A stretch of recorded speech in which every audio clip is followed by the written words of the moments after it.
Hello students, welcome to my channel Tech Science. My name is Zishan. आज physics first year के chapter number 8 के lecture 2 में हमने speed of sound को discuss करना है। स्टूडेंट्स, स्पीड ऑफ साउंड है क्या चीज़? देखिए दरअसल स्पीड ऑफ साउंड, तो स्पीड ऑफ साउंड को जब हम फाइंड करते हैं तो हम बात को स्टार्ट करते हैं ओरिजिन से कि साउंड बेसिकली है क्या चीज़। Sound is type of longitudinal wave, compressional wave. तो sound is a longitudinal wave. तो लॉन्गिट्यूडनल वेव में हमारे पास जो स्पीड ऑफ साउंड है ये डिपेंड करती है स्टूडेंट्स दो फैक्टर्स के ऊपर।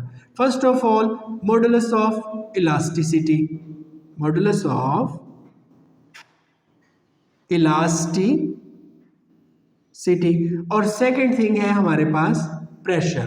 तो अगर हम यहाँ से फार्मूला कंक्लूड करें कि speed of sound modulus of elasticity और प्रेशर पर जब डिपेंड करती है तो उसका फार्मूला डियर स्टूडेंट्स कुछ इस तरीके का हो जाता है, square root P divided by density, P divided by density.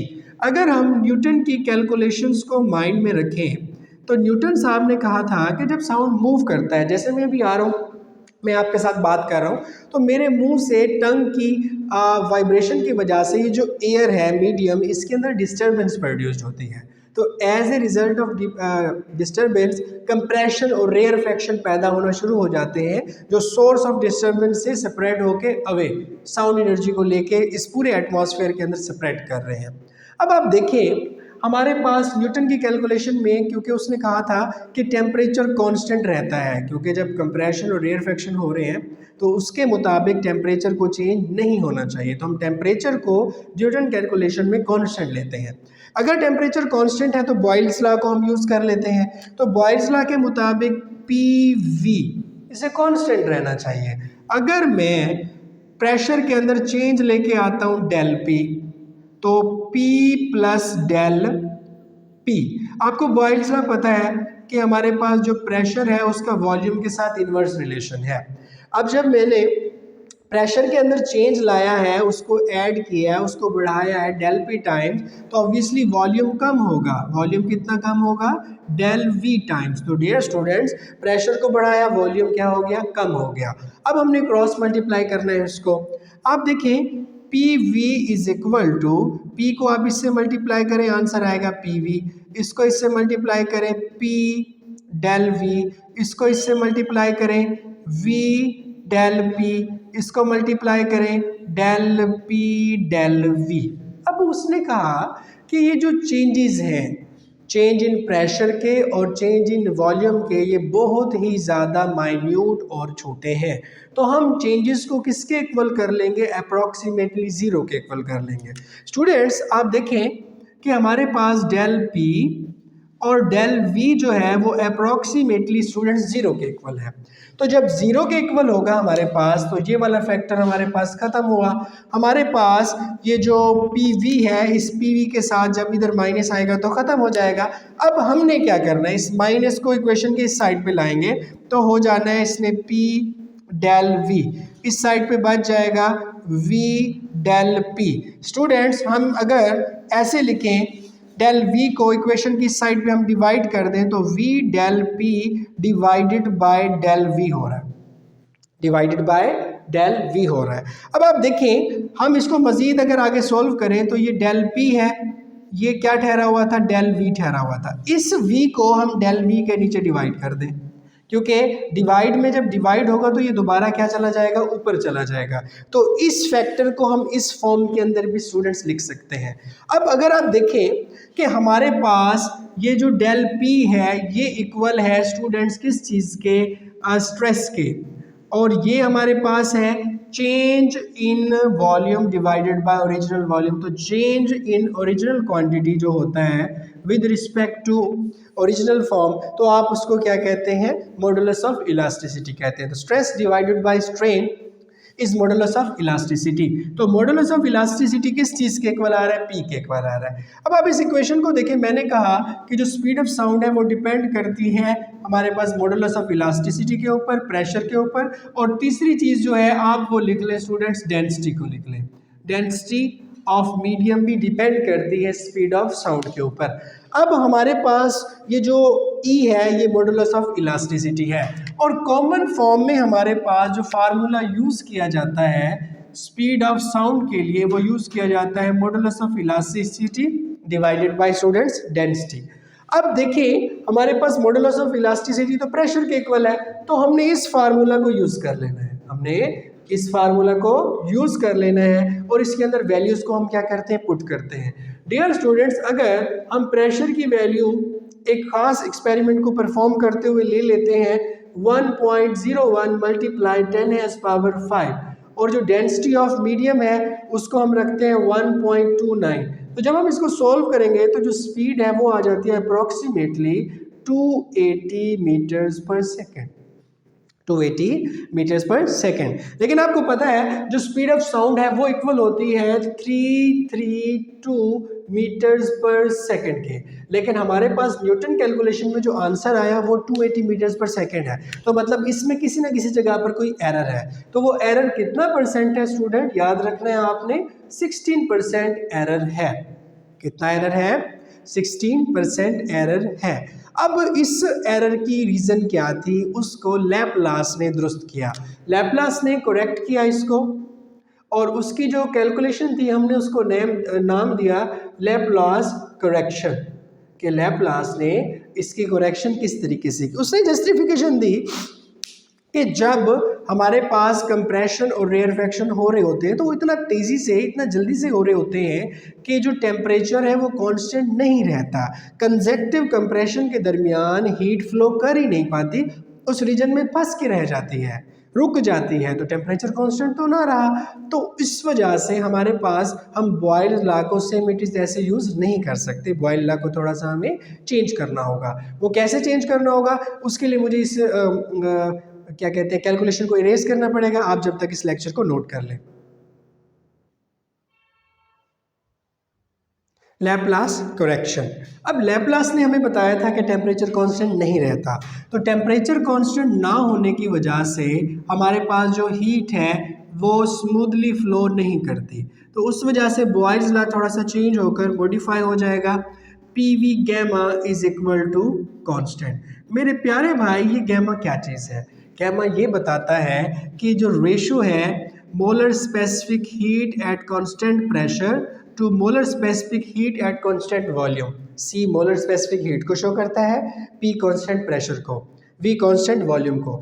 तो ratio of molar specific heat at constant pressure to molar specific heat at constant volume is always constant, which is equal to approximately 1.4 in case of air। जब हवा के बारे में हम बात करते हैं, क्योंकि देखिए आपके साथ मैं कम्युनिकेट कर रहा हूँ, तो इस दौरान जो मीडियम मौजूद है वो एयर है, तो एयर के केस में हमारे पास जो गैमा है वो इक्वल होता है स्टूडेंट्स 1.4 के। अब हम आगे चलते हैं, कैलकुलेशंस को परफॉर्म करते हैं, यहीं से लेके चलते हैं। तो PV gamma is equal to, देखिए भाई हमारे पास प्रेशर इंक्रीज हुआ तो उसमें जो चेंज था डेल P, तो वॉल्यूम कम हुआ उसके अंदर जो चेंज है वो डेल V, लेकिन वॉल्यूम के ऊपर आपको गैमा नज़र आ रहा है, V minus del V gamma. देखिए students, P plus del P, अब इधर आपको V अगर कॉमन लेना हो तो ये रिलेशन कुछ ऐसा बन जाएगा, del V divided by V whole की पावर गैमा। देखें जी, V को कॉमन लिया, यहाँ पे V आया, इस जगह पे हमें 1 प्लेस करना होगा, del V divided by V whole gamma आ जाएगा। देखिए स्टूडेंट्स, ये क्या है, PV गैमा। नेक्स्ट चलते हैं हम आगे, P प्लस डेल P, ये हमारे पास हो जाएगा V gamma 1 minus del V divided by V whole power gamma. Students, यहाँ पे क्या था हमारे पास, PV गैमा। अब देखें, इससे ये वाला फैक्टर कैंसिल कर सकते हैं हम। जब हमने इससे इस फैक्टर को कैंसिल कर दिया तो जब आगे रिलेशन होगा वो कुछ इस तरीके से स्टूडेंट्स बनने वाला है। इस साइड पे हमारे पास P बच रहा है इक्वेशन के लेफ्ट साइड पे, और राइट साइड पे P plus del P into 1 minus del V divided by V gamma. अब हम यूज करते हैं binomial expansion, using binomial expansion. कौन सा एक्सपेंशन हम यूज कर रहे हैं? बाइनोमियल एक्सपेंशन यूज कर रहे हैं। उसके मुताबिक 1 minus x has power n is equal to 1 minus n x plus so on. 1 minus n x plus so on. आगे फार्मूला एक्सपेंड होता है, मैंने नहीं किया क्योंकि इस रिलेशन में हमें उसकी जरूरत नहीं है। So P is equal to P plus del P into, देखिए जी हमारे पास ये क्या था 1, इस फार्मूला में भी हमारे पास 1 है, यहाँ पे x है और x किस चीज के इक्वल है? Del v divided by v के। ये हमारे पास पावर है और यहाँ पे पावर किस चीज के इक्वल है? गैमा के। तो फार्मूला में पहले हमारे पास जब एक्सपेंड करेंगे तो आ जाएगा 1, यहाँ पे 1, यहाँ पे 1, यहाँ पे 1, तो इधर भी क्या आ जाएगा 1। फिर उसके बाद क्या आ जाएगा? माइनस, हमने माइनस लिख लिया। फिर क्या था? एन एक्स, एन क्या है? पावर, तो पावर की जगह पे आ जाएगा गैमा, एक्स की जगह पे आ जाएगा del v divided by v. अब देखिए प्लस सो ऑन लिखा हुआ है, तो सो ऑन लिखने की बजाय मैं लिख देता हूँ plus negligible terms. Negligible terms कि ये ऐसी टर्म्स हैं जो निग्लिजिबल है। तो इसमें होगा क्या? इसमें ये होगा डेल पी डेल वी इकट्ठा आ जाएगा, तो अप्रोक्सीमेटली उसको हम जीरो के इक्वल कर लेंगे, तो इन दी एंड उसमें जाके दोबारा जीरो हो जाना, तो मैंने उसको लिखा ही नहीं। तो हमारे पास ये प्लस निग्लिजिबल टर्म्स हमने कर दिया।